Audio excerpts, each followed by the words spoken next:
it's a film that not a lot of people liked. I don't really know why, because, there were a few people who enjoyed it. You had people on one side who really enjoyed the movie. You had people on the other side who despised the movie with every part of their being and thought it was a disgraceful ending to the Halloween franchise for now. I mean, of course, we do have that TV show coming out, which will hopefully give justice to those fans for this film. However, I was somewhere in the middle, and that's what I hope to do today. I'm taking a look back on Halloween Ends and trying to find out why it was hated so much and just trying to figure out why not a lot of people liked it and why a lot of people, mainly the cast and crew, knew this film would be very mixed among the fans. Let's get into it.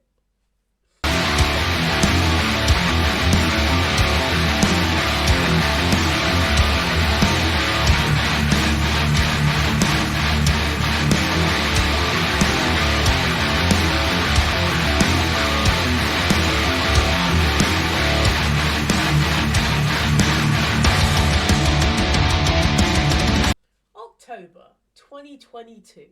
The 14th of October, to be precise. That's the day when this very, I guess, decisive film came out. Because, as I said in the intro, a lot of people liked it. However, a lot of people didn't like it. I myself, as I said, was somewhere in the middle. But I had friends and even fellow YouTubers who didn't really like the movie.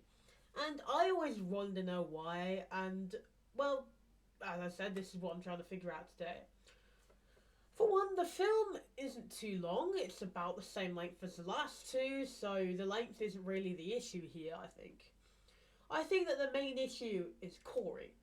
Corey is the main character of the film, you can say. It's not really a Laurie movie, and it's not really her granddaughter's movie anymore, because we now have Rowan Campbell as Corey Cunningham. He's just this horrible case. He accidentally killed a kid last Halloween, and now this Halloween, he comes across evil incarnate itself. Michael Myers, the Shape, some will call him. Now, before this movie even came out, and also after the movie, and even on the special features, the director of the movie was literally stating that Michael Myers has no powers at all. He's a normal guy. He's not supernatural, he's not horrifying, he's not, got powers, he's not a superhero, a supervillain. He's just a guy. Which doesn't really make much sense when you think that Michael Myers has been able to survive so much even in this trilogy of films. He survived being shot at. He survived being beaten to the ground by a mob in the last movie, which was also made by the same guy, David Gordon Green. So it's kind of hypocritical to state that you're basically villain who has been, I guess, supernatural for years now, and they've even explained it a few times, now is not supernatural. Because it doesn't make any sense. Now, that's just one whole issue. The other issue here is, of course, Corey. Corey Cunningham is a new character, and as I've already said, he has a tragic backstory. But why is Corey now the killer? You could have had it that this guy, I guess, takes Laurie's place. He's Michael's new interest, maybe. And I mean, that's pretty cool that Michael Myers has found a new person to stalk. Even Jamie Lee Curtis said that she basically got sick of the franchise after this movie. And she doesn't really want to come back to it at any point in time, sadly. But, I mean, Rowan Campbell gives a pretty good performance as Corey. He can act. But I think the main issue with Corey is just the writing for his character. They wrote a character which is, I guess, very traumatized. He doesn't have very good role models at home. His mum's a bit of a, I don't know what the word is, but basically, she's just a bit of a weirdo. And his stepfather, who runs the local mechanic shop, he's not really the best either. He is really nice to Corey though. He even gives him a bike, which Corey uses throughout the film sometimes. But the main issue that a lot of people have with this movie is about, I guess, halfway through the film, where Corey gets like chucked off a bridge and he meets Michael, where he then beats down Michael basically. He's somehow able to overpower this supernatural murderer, which doesn't make much sense. Then you've also got to take into the factor that this is Michael Myers, the same guy who we just saw take down a whole mob about 2 years ago in this movie time. But about a year ago in real life. So that doesn't really make much sense. I guess that there's been a lot of theories that Michael Myers loses his power when he doesn't kill for a while. And it's even technically said in the last one when Laurie said, when he kills, he transcends into something else. Which once again goes against what David Gordon Green said when he said he's not supernatural. You had it in your last film, mate. Get your, stuff straight. I need to... David Gordon Green, if you're for some reason watching this, come on the channel. I'd love to talk with you. But yeah, it's just quite weird, because it doesn't make much sense that he suddenly overpowers a psychopathic serial killer who's also got supernatural regeneration powers and super strength. But not only that, he takes his mask and then he basically becomes a second Michael.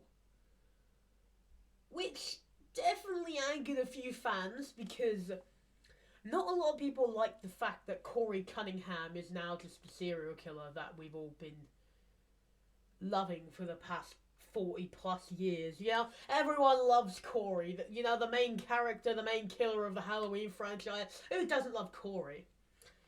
Yeah, he's just a bit random in this movie because he's just sort of shoved in there for no reason. Like, you could have had a simple ending where it's Laurie versus Michael, a proper homage to the original movie, in the same way as the original film. But, you know, I think the main issue with the entire recent trilogy is the fact that it was a trilogy. They made one amazing movie in Halloween 2018. And then they immediately said, once that movie was a success, we're making 2 sequels. So you already know Michael isn't dying in the second one. He's probably going to die in the third one. The middle one's not the best. The last one should go out on a high, like it literally says on there, but does it really? Because going back to Corey, which is really my main issue with the movie, he's just suddenly got Michael's powers in a way, where he's able to kill people, he's able to overpower people, he's able to literally just do so much. When before he's this weak kid who was beaten up by a bunch of high schoolers, even though he's like 2 years older than them, which doesn't really make much sense in my opinion. Along with that, you also have the fact that, Allison, Laurie's granddaughter, she's basically dating Corey in this movie. And then you're just gonna, take away that from us to make him a killer? Doesn't really work well with me. I think his backstory is already tragic enough. That's enough of a reason for him to become a killer. You could have just said he's, in shock from everything that happened to him across the last few years. And I don't know, that he could have become his own killer. He didn't need to become Michael 2.0. I don't know, that's really just my take on Corey. I mean, we gotta factor in the other part of this movie which makes no sense, which is the Myers house being demolished, because they state in the intro to this movie, which is Laurie typing away her little novel thing, about her being a survivor and everything, and then it says that the Myers house was destroyed. But Michael's whole thing is that he likes going home. Home kind of has a connection to him. I mean, that they could have said that was his power, and that's why he's lost his power, because his home was demolished. But they didn't really give us anything. But that's just confusing to me, because even in the last film, it literally ends with him going home and killing Laurie's daughter, who I can't remember the name of sadly, but he kills Laurie's daughter, and then he just stands there looking out the window in the same place where he murdered his sister. This all connects. The first film is literally called The Night He Came Home. He's always going home. He always just wants to go back to that same room where he killed his sister. There's obviously a connection there, which is never explained in this movie, because they're just like, yeah, my house demolished, Michael now lives in a sewer. And why does he live in a sewer? Why doesn't he live in a 5-star hotel? I'm joking, of course, but that would have made a bit more sense. Like, I don't know, maybe not just shove him in a sewer. Why doesn't he live in another house with a victim?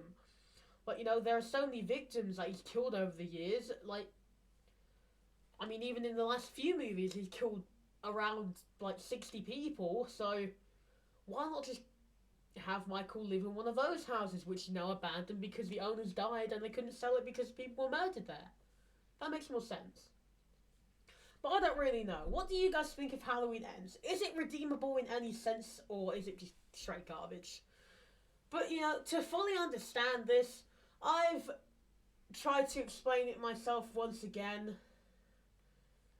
So, let's just cut to this little skit I made of me in a little professor's coat, where I'm trying to explain it.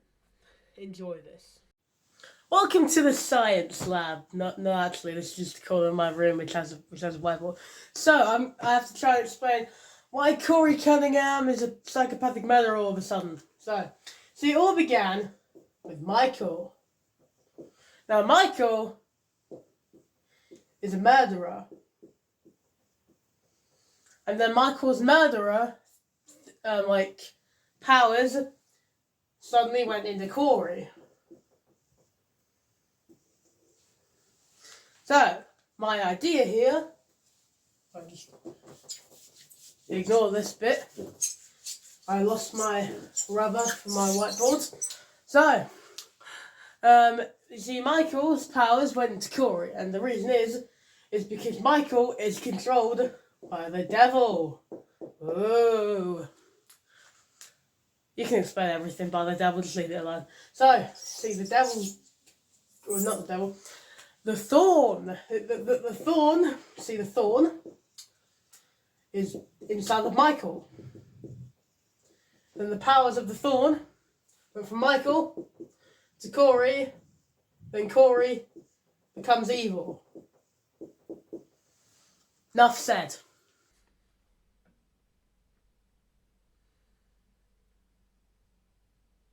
Wasn't that amazing? But yeah, thank you all for watching this video. I do really appreciate it. I am trying to do different stuff than just your typical reviews that I usually do on the channel. And yeah, I think this has been a fun little video that I made. What do you guys think about it though? Please let me have any suggestions in the comments below.